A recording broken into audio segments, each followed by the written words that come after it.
Life, some days, like, hours happen. Some days, lifetimes happens. And I feel like that was this week in terms of everything around the world. So, be a little kind to yourself there. Yeah, but it's still important to know, important to see.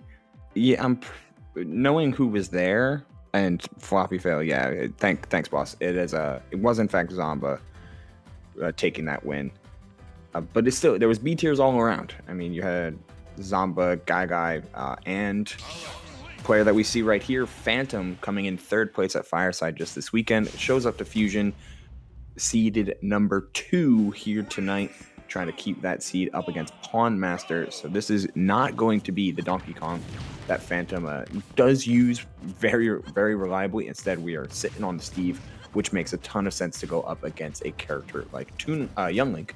See the other side of the links, just trying to utilize blocks and other more stable projectiles, things that have health as opposed to just like going projectile to projectile, and play the long game. And if you're gonna try and play the long game with Steve, most of the time you're not gonna win that. No, but I do think that Young Link is kind of the right character to go up against Steve. I think better than the other two Links here in the roster. You got lots of things to harass Steve with. You got those bombs, you got those really fast fire arrows, and that boomerang that can feel like it comes out of nowhere. And Pawnmaster doing a good job of at least trying to harass from a distance, and then Fhantum gets in. It's like watching a DK play all over again, just in block form. Yeah, it's mad to. Oh, okay. I like the optimization there. Fhantum looking for the nil forward smash off of the get out from the minecart. And this is what I mean when like you're playing the long game against Steve. Like you're forced to, as Pawnmaster, try and like pull bomb in order to contest any block that's stronger than dirt. Meanwhile, if you spend any amount of time playing the block game against Steve, you are instead now inviting Fhantum to mine, get plenty of resources, have a full suit of iron and diamond tools already on the early half of your first stock. Like she's in prime position just to swing for the fences here and a refresh diamond and a forward sayer. Yep, that's gonna do it. 37% on this first stock. I just want to point that out. This is a dominating game right now. And with 2 stocks in the lead, she's going to be playing very, very tricky. Look at this, not even going to approach, forcing Pawnmaster to go in. And every single time he goes in, it just looks like he has no answer. That's what Steve can do sometimes, and she's playing it right. Like, this is how you approach this is how you kind of anti-zone as Steve, right? You let your blocks do the talking. Pawnmaster has done more damage to blocks than he has to Fhantum herself. And this is going to be the cause of that. The roll in getting scouted completely, but just pulled the trigger a little too late.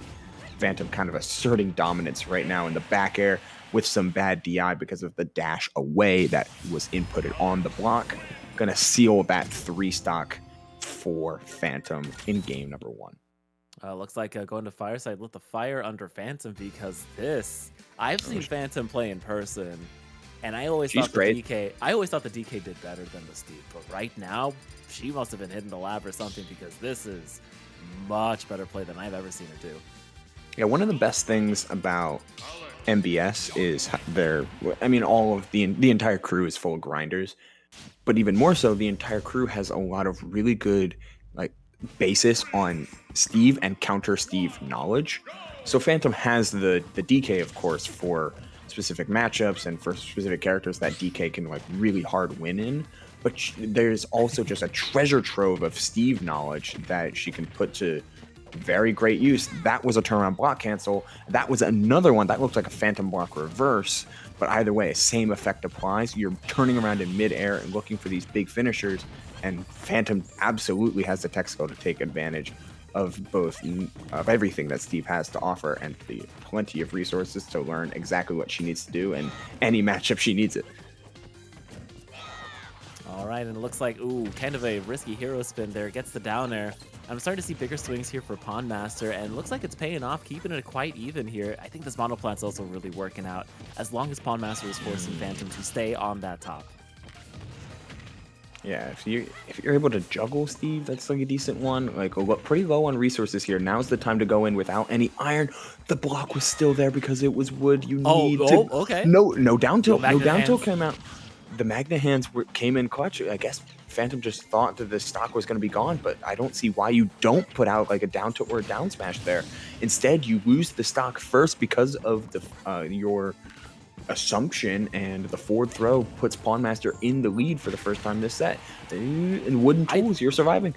I like the use of that up smash to actually cover that bomb coming straight down. That was like just perfectly timed shield.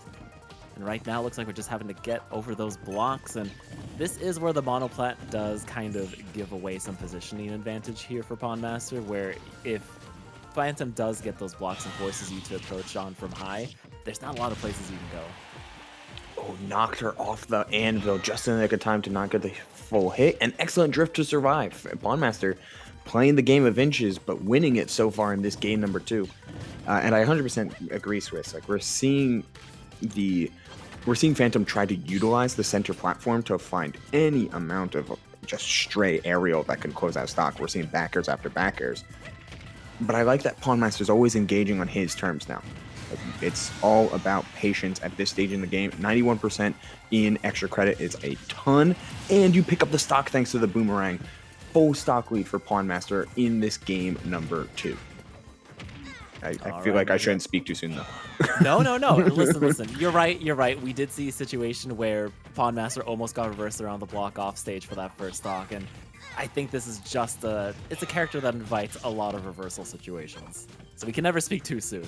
Never too soon. Oh, and that's a diamond forward smash. Catches the dash back. Pawnmaster even was trying to overshoot, it seemed like, with that forward air, but Young Link's aerial drift isn't that good. His aerial acceleration's pretty good, but the drift is only okay and just not able to reach. And now we get an even game here, Swiss, for this game number 2 winner side game for Pawnmaster. If he's able to, if he loses this, he's dropping down to the losers bracket. Okay, manages to fight his way back, is going to keep that momentum going on that main platform, rolls on in, and Fhantum now is just playing a really good game, still has that diamond tool on deck, the armored minecart rushes on in, there's a couple more blocks there, starts mining another diamond, just in case you need, to overkill, which is underrated. Yeah, you always need to make sure that your diamonds are as fresh as they can be in this stage of the game. That's your X factor. That's your stray hit game in a nutshell. And especially since with these low block counts, Fhantum is finding a hard time surviving the onslaught of arrows. That minecart doesn't cement. Safety?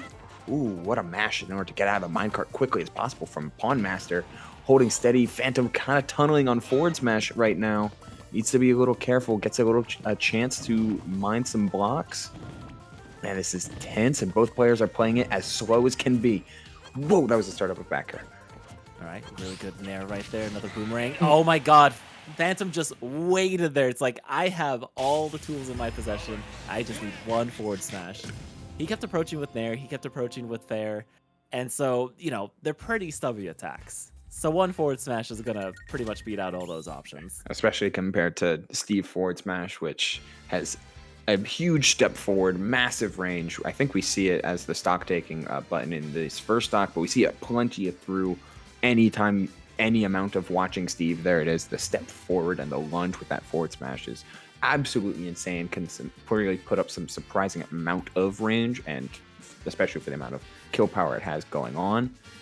And then, of course, you have everything else that comes with Steve's general ability to hold a position. Even if that position is the corner, they're able to hold it so well that Pawnmaster, who wants to set up Young Link's style of gameplay, where you land on your opponent's button with on your opponent's shield with with either a normal or a projectile that are all usually quite safe, and then you get frame advantage. That's just really hard to consistently set up if your opponent's stuffing you at all of those critical moments. We can even see it right there. They'll land on the anvil into down smash, getting stuff. Another one of those rising aerials that Pawnmaster really was cemented on. Yeah, what cemented me in this lesson between these two players is that Pawnmaster is going to have to try his best not to go to a small battlefield or a PS2. That monoplat stage was night and day. I say don't even try and go to the dual stages. The yeah. stages. I can 100% agree. The